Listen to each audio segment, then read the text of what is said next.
Zhuanxu was the grandson of the Yellow Emperor, and the son of Chagye. After the death of Yellow Emperor, the sons were not enough, so the tribal elders chose Zhuanxu to succeed him. Zhuanxu was very wise and decided which to sow according to the seasons. Zhuanxu made the earls' Chinese calendar, with the October of each year as the beginning of the year, called Zhuanxu calendar, which was used until the time of the Han dynasty. Zhuanxu made use of his belief in gods and spirits to establish the system of supremacy and pious sacrifices. Its influence reached as far north as the present Beijing area, as far south as Vietnam, as far west as the desert, and as far east as the sea. At that time, people generally believed in witchcraft, worshipped ghosts and gods, and abandoned human labor.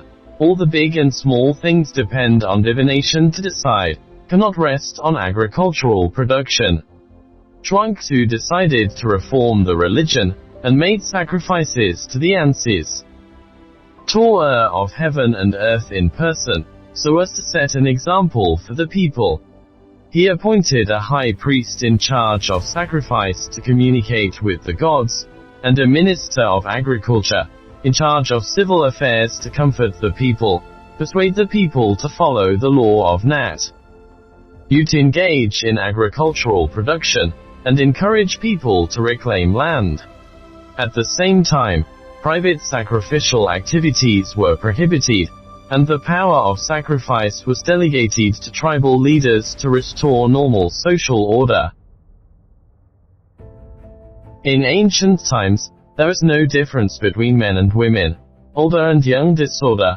Zhuanxu Emperor made the marriage system, advocated marriage between men and women, the formation of a family, and forbade consanguineous marriage. Since then, the birth of the family, the emergence of private ownership of property, the emergence of the rich and poor divide, the Chinese civilization has entered a new era.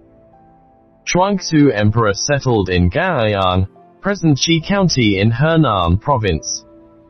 In his later years, so he was also called Emperor Gaoyang.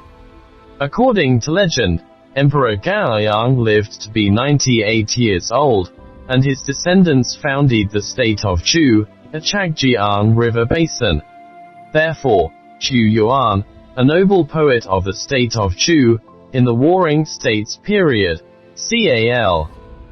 led himself the descendant of Gaoyang Emperor in Lisao, which shows that the people of Chu are the descendants of Emperor Gaoyang.